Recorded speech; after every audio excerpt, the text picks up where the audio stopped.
सास का घूंघट पार्ट 5। अब तक हमने देखा कि पंचायत के फैसले के अनुसार घर की सारी औरतें खंडहर में रह रही हैं। अब देविका के सामने सबसे बड़ी चुनौती ये है कि घर की औरतों को आत्मनिर्भर कैसे बनाया जाए। देविका ये सब सोच ही रही थी कि तभी उसकी नज़र मिट्टी के बर्तनों पर गई। अरे, ये इतने सुंदर सुंदर मिट्टी के बर्तन किसने बनाए हैं? ये बर्तन तो माँ जी और चाची जी ने बनाए हैं। अरे वाह, इतने सुंदर बर्तन तो मैंने आज तक नहीं देखे। माँ जी, चाची जी, आपने ये कहाँ से सीखा? अरे बहू, ये तो हम बचपन से बनाते आ रहे हैं। ये स्टील, पीतल और कांच के बर्तन तो अब चले हैं। पहले तो मिट्टी के बर्तन में ही लोग खाना खाते थे। ठीक है, तो हम दोबारा से मिट्टी के बर्तनों में लोगों को खाना खाना सिखाएंगे। वीना दीदी और सुजाता भाभी, आप दोनों बताओ, आप दोनों को क्या क्या आता है? मुझे तो खाना अच्छा बनाना आता है। बस खाना बनाने के अलावा मैंने कभी कुछ किया ही नहीं। और वीना दीदी, आप बताओ, आपको क्या क्या आता है? पता नहीं, मैंने बचपन से यही सुना है कि लड़कियों को ये नहीं करना चाहिए, लड़कियों को वो नहीं करना चाहिए, इसलिए मैंने कभी कुछ किया ही नहीं। देविका, वीना को सिलाई, कढ़ाई और बुनाई बहुत अच्छी आती है। हाँ, आती तो है लेकिन बहुत अच्छी नहीं। बहुत अच्छी भी आ जाएगी। अब देविका और बाकी सभी औरतें गांव में सबके घर जाती हैं और गांव की सभी औरतों से मिलकर कहती हैं, भाभी जी, अगर आपको अपने या अपने घर वालों के लिए कपड़े सिलवाने हो तो आप मुझसे ही सिलवाना। बहन जी, मिट्टी का चूल्हा, बर्तन या मटका बनवाना हो तो मुझसे ही बनवाना। मैं और विमला दीदी आपके घर के सारे बर्तन बना देंगे। भाभी, आप कभी किसी काम में व्यस्त हो और खाना ना बना पाओ ना, तो आप मुझे बता देना, मैं आपके घर के लिए खाना बना दूंगी। वो क्या है ना, आप तो सारा दिन खेतों में काम करती हो और कभी कभी खाना भी नहीं बना पाती होंगी, इसलिए। इस तरह घर की औरतें जी जान से अपने अपने कामों में लग जाती है। धीरे धीरे उनका काम बढ़ जाता है और वो अपने खंडहर को ठीक करने में लग जाती हैं। वहीं दूसरी ओर घर के सारे आदमी घर का काम संभाल नहीं पा रहे थे। अरे भाई कल्याण, चाय तो पिला दे। जमाना हो गया अच्छी चाय पिए हुए। आप भी ना घर के दामाद से क्या क्या काम करवाते हैं। अभी लाता हूँ चाय।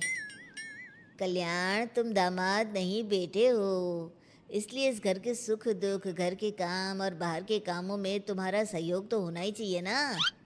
इतने में कल्याण चाय बनाकर ले आता है। जैसे ही सचिन चाय पीता है तो उसके मुंह से चाय निकल जाती है। जीजा जी, ये क्या बनाया है, इतनी कड़वी चाय? इससे अच्छा तो करेले का जूस होता है। देख सचिन भाई, मैं तो ऐसी ही चाय बनाता हूँ, पीनी है तो पी, नहीं पीनी है तो अपने आप बना ले। मैं खाना बनाने जा रहा हूँ और अकेला नहीं बना सकता, आप में से कोई मेरी मदद करो। सचिन मेरी चाय की बुराई कर रहे थे ना, तुम जाओ अब खाना बनाओ। सचिन और मोहन दोनों खाना बनाने में लग जाते हैं। मोहन भिंडी काटकर कढ़ाई में छोड़ देता है और उसमें पानी डाल देता है। आपने भिंडी में पानी क्यों डाला? शायद पानी नहीं डलता, पता नहीं, लेकिन माँ ने कभी भिंडी में पानी नहीं डाला था। लेकिन बिना पानी के भिंडी बनेगी कैसे, मतलब गलेगी कैसे? बिना पानी के बनाएंगे तो चिपक नहीं जाएगी कढ़ाई से? पता नहीं, चलो देखते हैं कैसे बनती है भिंडी। भैया, कितने दिन हो गए ना अच्छा खाना खाए हुए। खाना तो सुजाता बनाती है, इतना मज़ेदार खाना कोई और बना ही नहीं पाता। सचिन और मोहन खाना तैयार करके ले आए। सभी आदमी खाना खाने लगे। खाना बना तो बहुत बुरा था, लेकिन किसी ने बिना कुछ कहे खाना खा लिया। तभी जोगिंदर ने कहा, घर की हालत कितनी बुरी हो रही है, जगह जगह जाले लगे हैं। 2 दिन से तो किसी ने झाड़ू भी नहीं लगाई घर की। हाँ, और घर में गंदे कपड़ों के ढेर लगे हैं। मेरे पास तो ये आखिरी कुर्ता ही बचा है पहनने के लिए। कल्याण, मोहन, तुम किसी नौकर को रख लो ना। हमने एक दो लोगों से बात की थी नौकर के लिए, लेकिन कोई घर में काम करने के लिए तैयार ही नहीं है। गांव के सभी लोग खेतों में ही मजदूरी कर रहे हैं। घर के सभी आदमी घर के काम में लगे रहते हैं, तो वो अपने खेतों पर भी ध्यान नहीं दे पाते और उन्हें हर महीने आर्थिक रूप से नुकसान उठाना पड़ता है। धीरे धीरे उनके घर की हालत खराब होने लगती है।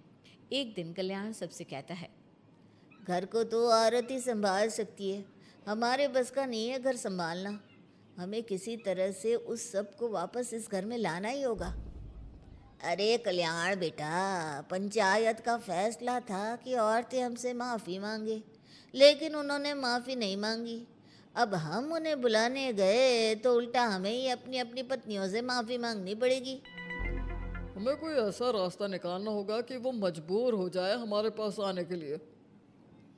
बापू, उन सभी ने अपने अपने काम शुरू कर दिए हैं, क्यों ना हम सबके काम में नुकसान कर दे, इससे वो मजबूर हो जाएंगे हमारे पास आने के लिए। भैया, ये कैसी बात कर रहे हो? इससे वो मजबूर नहीं होंगी बल्कि और भी ज़्यादा गुस्सा हो जाएंगी। मैं तो बोल रहा हूँ शराफत से जाकर माफ़ी मांग लेते हैं। मुझे यकीन है कोई माफ़ करे ना करे, माँ तो ज़रूर हमें माफ़ कर देंगी। नहीं सचिन, अगर हमने माफ़ी मांगी तो ये सारी औरतें हमारे सर पर चढ़कर नाचेंगी। हमें इनके सामने छोटा नहीं होना है। मोहन, कल्याण, तुम दोनों आज से ही काम शुरू कर दो। बस फिर क्या था, घर के सभी आदमी लग गए काम पर। मोहन और कल्याण रात को खंडहर में पहुंचे और उन्होंने सारे मिट्टी के बर्तन तोड़ दिए। उसके बाद वीना ने जो कपड़े तैयार करके रखे थे वो सारे कपड़े उन्होंने फाड़ दिए। सुबह जब घर की औरतों ने ये सब देखा तो परेशान हो गई। अरे, ये सारे बर्तन किसने तोड़ दिए? माँ, किसी ने मेरे सिले हुए कपड़े ही फाड़ दिए। ये हरकत कौन कर सकता है? और कौन करेगा भाभी, ये सब उन आदमियों की हरकत है। जब किसी तरह से हमें झुका नहीं पाए तो हमारे काम बिगाड़कर हमें परेशान कर रहे हैं। सभी औरतें दुगनी तेजी से काम में लग गई। उन्होंने दिन रात मेहनत की और उस खंडहर को महल की तरह बना दिया। उनके काम की तारीफ सुनकर दूर दूर के गांव से लोग आने लगे और उनसे अपना काम करवाने लगे।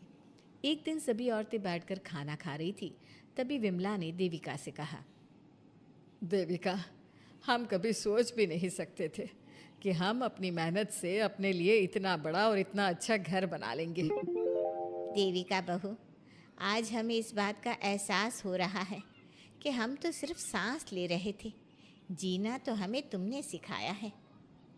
मुझे तो अब भी यकीन नहीं हो रहा कि मेरे पति की पहचान के अलावा भी मेरी कोई पहचान है। गांव के सब लोग मुझे सिर्फ मोहन की पत्नी के रूप में जानते थे, लेकिन अब सारा गांव मुझे जानता है। देविका, मैं कुछ ही दिन में इस गांव में एक अच्छा सा होटल खोल लूँगी। और मैं एक बुटीक खोलूँगी। मैं यहाँ गांव की लड़कियों के लिए एक स्कूल खोलना चाहती हूँ, यही मेरा सपना है। सभी औरतें खाना खाकर सो जाती है। रात बहुत ज़्यादा हो गई है, लेकिन देविका को नींद नहीं आ रही थी। तभी उसे किसी के कदमों की आवाज़ सुनाई दी। पहले तो देविका थोड़ी डर गई, लेकिन उसने हिम्मत करके उठकर देखा तो उसके सामने सचिन खड़ा था। सचिन, तुम यहाँ क्या कर रहे हो? कहीं तुम मेरा कोई नुकसान तो करने नहीं आए? मेरे पास तो किताबों के अलावा कुछ नहीं है, फाड़ना चाहो तो फाड़ सकते हो। देविका, मैं तुम्हारा कोई नुकसान करने नहीं आया हूँ, बस तुमसे माफ़ी मांगने आया हूँ। क्या? रात के अंधेरे में चोरों की तरह तुम मुझसे माफ़ी मांगने आए हो? प्लीज़ देविका, माँ और चाची को समझाओ कि वो बापू और चाचा जी से माफ़ी मांग ले और तुम सबको लेकर घर आ जाए। सचिन, तुम भी तो अपने बापू और चाचा को अपने साथ ला सकते थे ना, और माँ और चाची से माफ़ी मंगवा सकते थे ना। प्लीज़ देविका, मुझे माफ़ कर दो और घर चलो। कैसे माफ़ कर दूँ सचिन? तुमने मुझे मरने के लिए छोड़ दिया। अगर माँ और चाची हिम्मत करके मुझे अस्पताल ना ले जाती तो आज मैं और मेरा बच्चा जिंदा ना होते। ना तुम मुझे अस्पताल में देखने आए और ना ही अस्पताल से आने के बाद मेरा हाल चाल पूछा। मुझे तो छोड़ो, तुमने अपने बच्चे का चेहरा तक नहीं देखा और तुम मुझसे उम्मीद कर रहे हो कि मैं तुम्हें माफ़ कर दूँ? कभी नहीं सचिन। देखो देविका, हम सबको बहुत नुकसान हो रहा है। घर के काम की वजह से हम बाहर के काम पर ध्यान नहीं दे पा रहे। घर और जिंदगी दोनों अस्त व्यस्त हैं। वो इसलिए कि तुम सब आदमी संगठित नहीं हो, अपना दिमाग और ऊर्जा हमें परेशान करने में लगा रहे हो।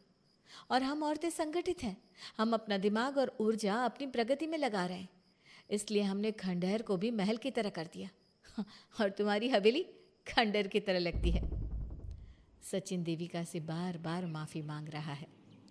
क्या सचिन को अपनी गलती का सच में पछतावा है या फिर ये घर के आदमियों की कोई नई चाल है? ये जानने के लिए आपको हमारे आने वाले एपिसोड का इंतज़ार करना होगा। और हाँ, कमेंट करके हमें ये भी ज़रूर बताइए कि क्या देविका को सचिन को माफ़ कर देना चाहिए? क्या उसे सब कुछ भूलकर सचिन के साथ अपना घर बसाना चाहिए या फिर सचिन को भूल जाना चाहिए? सास का घूंघट पार्ट 6। अब तक हमने देखा कि रात के अंधेरे में चुपके से सचिन देविका से माफी मांगने जाता है, लेकिन देविका कहती है, सचिन, मेरे लिए सबसे बड़ी चीज मेरा आत्मसम्मान है, इसलिए मैं तुम्हें माफ नहीं कर सकती। अब तुम यहां से जा सकते हो। देविका, एक बार मुझे मेरे बच्चे से तो मिलने दो। मैंने अभी तक उसे देखा भी नहीं है। कौन सा बच्चा सचिन? वही बच्चा जिसे तुमने और तुम्हारे बाप ने अपने घर के अंदर तक नहीं घुसने दिया। आज अचानक बच्चे की याद कैसे आ गई? देखो सचिन, चले जाओ यहां से। मेरे बच्चे के सामने और मेरे सामने फिर कभी मत आना। सचिन जब घर जाता है तो घर के सभी आदमी उसे डांटने लगते हैं। इतनी रात को कहाँ गया था सचिन? देविका से माफी मांगने। तुझे शर्म नहीं आई अपनी बीवी से माफी मांगते हुए? घर की इज्जत का कुछ ख्याल है कि नहीं? लेकिन चाचा जी, आखिर अपनी ही पत्नी से माफी मांगने में कैसी शर्म? लो जी लो, नवाबजादे पूछ रहे हैं कि कैसी शर्म। अरे मुझे अभी तक यह समझ में नहीं आता कि देविका तेरी पत्नी है या तू देविका की पत्नी है। जीजा जी, पति पत्नी एक समान होते हैं और माफी मांगने से कोई छोटा बड़ा नहीं होता। काश मैंने पहले अपनी पत्नी का साथ दिया होता। आज मैं आखिरी बार आपको समझा रहा हूं कि आप सब भी अपनी पत्नियों से माफी मांग लो। देविका ने तो मुझे माफ नहीं किया, शायद माँ, चाची, भाभी और दीदी ही आप सबको माफ कर दे। सचिन सभी को समझाने की बहुत कोशिश करता है, लेकिन कोई भी उसकी बात नहीं सुनता। वहीं दूसरी ओर सुजाता के हाथ का बना खाना सारे गांव में फेमस हो गया था, तो उसने एक बहुत अच्छा सा होटल खोल दिया। देविका, मैं चाहती हूँ मेरे होटल की सबसे पहली ग्राहक तुम ही हो, क्योंकि तुम्हारी वजह से ही आज मैं अपना खुद का होटल खोल पाई हूँ। क्यों नहीं भाभी? लेकिन भाभी, आपको अब अपने होटल में ना सिर्फ इंडियन खाना बनाना है, बल्कि इटालियन, चाइनीज और फ्रेंच खाना भी बनाना होगा। सुजाता सभी औरतों को अपने होटल का खाना खिलाती है। खाना खाने के बाद कम्मो कहती है, अरे बहू, इतना अच्छा खाना तो मैं भी नहीं बना सकती। तू तो वो हो गई, क्या कहते हैं उसे? मास्टर शेफ चाची जी। हाँ, मास्टर शेफ। बहू, अब तेरा होटल चलेगा नहीं बल्कि दौड़ेगा। हाँ बहू, तूने सच में खाना बहुत स्वादिष्ट बनाया है। अब वीना बेटी, तुझे क्या करना है? अपना बुटीक कब खोलेगी? माँ, कल ही कर देती हूँ। दुकान और सिलाई मशीनों का सारा काम हो गया है और वर्कर भी आ जाएंगे। तो ठीक है, फिर अच्छे काम के लिए देर नहीं करनी चाहिए। देविका, मैं चाहती हूँ कि मेरी दुकान का इनॉग्रेशन तुम करो। आखिर तुम्हारी वजह से तो मेरा बुटीक खुल रहा है। अगले दिन वीना भी अपना बुटीक खोल लेती है। उसका बुटीक भी चलने लगता है। माँ, आजकल ना कस्टमर ज़्यादा हो गए हैं। बुटीक में जो वर्कर है वो वर्कर कम पड़ रहे हैं। मुझे और वर्कर की ज़रूरत है। बेटी, गांव में तो तुझे कोई मिलने से रहा। अच्छे वर्कर तो शहर से ही मिलेंगे। हमें भी कुछ लोगों की ज़रूरत है जो हमारे बर्तन शहर ले जाकर बेच सके। देविका बहू, अब तू ही कुछ कर। ठीक है माँ जी, मैं अपने पापा से बात करती हूँ। वो अखबार में इश्तिहार दे देंगे तो कई वर्कर आ जाएंगे। कम्मो और विमला के बनाए बर्तन भी दूर दूर तक बिकने लगे। सभी औरतें देखते ही देखते बहुत फेमस हो गई। अब देविका ने गांव में अपना स्कूल भी खोल लिया। सभी गांव की लड़कियां स्कूल जाने लगी। एक दिन देविका ने सभी से कहा, माँ जी, मैंने स्कूल तो खोल लिया है और गांव की लगभग सारी लड़कियां भी आ रही हैं, लेकिन कल से आप सब भी आएंगी, गांव की सभी औरतों के साथ। देविका बहू, कैसी बात कर रही है तू? इस उम्र में हम स्कूल जाते हुए अच्छे लगेंगे क्या? माँ जी, पढ़ने की कोई उम्र नहीं होती और आप सबको मैंने कितना कुछ तो सिखा दिया है। अगर आप सब स्कूल पढ़ने आएंगी तो इससे गांव की सभी औरतों को हिम्मत मिलेगी। लेकिन बहू, अब हमें पढ़ने की क्या जरूरत? अब तो हम बूढ़े हो गए हैं। चाची जी, ज़रूरत है पढ़ने की, और पढ़ने की कोई उम्र नहीं होती। अब देविका लड़कियों को पढ़ाने के साथ साथ गांव की औरतों की शिक्षा पर भी ध्यान देने लगी। कुछ दिन में घर की सभी औरतों के बारे में राज्य के बड़े बड़े मंत्रियों को पता चला और वो सीधा उनके गांव उनसे मिलने पहुंचे।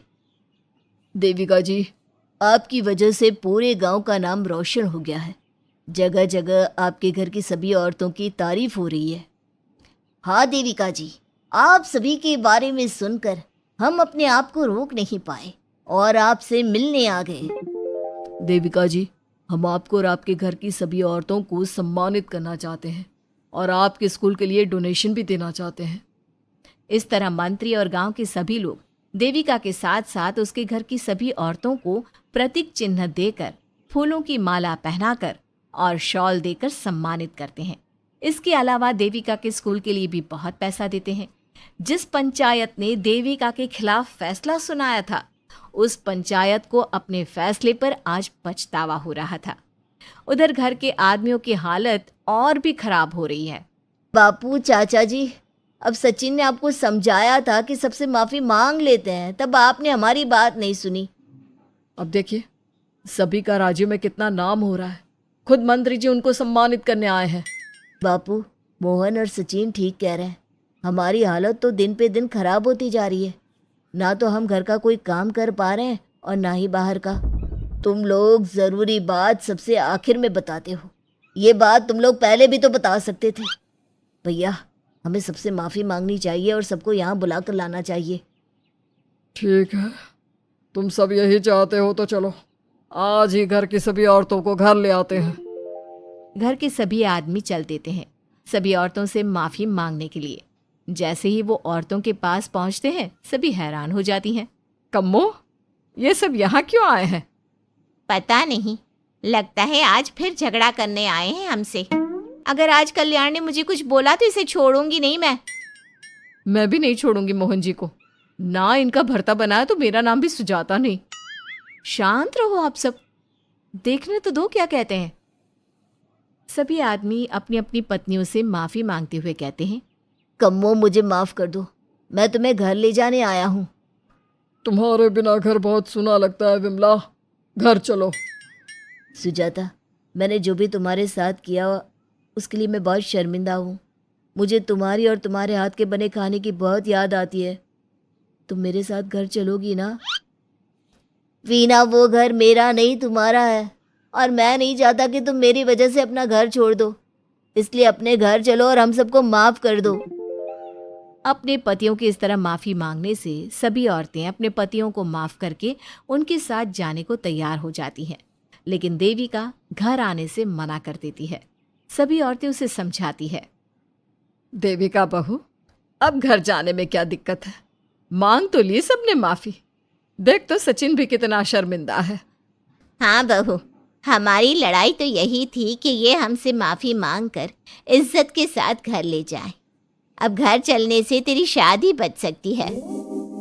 चाची जी, मैं पहले भी बता चुकी हूँ, अब दोबारा से फिर कह रही हूँ, मेरे लिए शादी से बड़ा है आत्मसम्मान। आप लोगों की शादी आपकी मर्जी से नहीं हुई है, लेकिन मेरी शादी मेरी मर्जी से हुई है। इसलिए शायद आप लोगों को फ़र्क नहीं पड़ता कि आपके पति ने आपके साथ क्या किया, पर मुझे इस बात से बहुत फ़र्क पड़ता है कि मेरे पति ने मुझे अपने बराबर नहीं समझा और इसलिए मैं उसे माफ़ नहीं कर सकती। देविका, मैं अपने बर्ताव के लिए बहुत शर्मिंदा हूँ। तो जिंदगी भर शर्मिंदा रहना। और हाँ, आप सब इनके साथ जाना चाहती हैं तो जाइए, लेकिन मेरी एक बात हमेशा याद रखिएगा, शादी सिर्फ एक रस्म होती है। इस रस्म में पति और पत्नी बराबर के हिस्सेदार होते हैं, ना कोई छोटा होता है और ना कोई बड़ा। इसलिए यदि आपका पति आपको सम्मान दे तो बदले में उसे सम्मान दो, नहीं तो वो जैसा करे आप भी वैसा ही करो। देविका सचिन के साथ नहीं जाती है और अपने बेटे के साथ वहीं रहने का फैसला करती है। अब वो न सिर्फ अपने गांव बल्कि हर जगह जाकर महिला शिक्षा और उनके अधिकारों का प्रचार करती है। हमारे प्यारे दर्शकों, हमें कमेंट करके ज़रूर बताएं कि देविका का ये फैसला आपको कैसा लगा और हमारी कहानी सास का घूंघट आपको कैसी लगी। इसी तरह की मज़ेदार कहानी सुनने के लिए हमारे चैनल को सब्सक्राइब ज़रूर करें।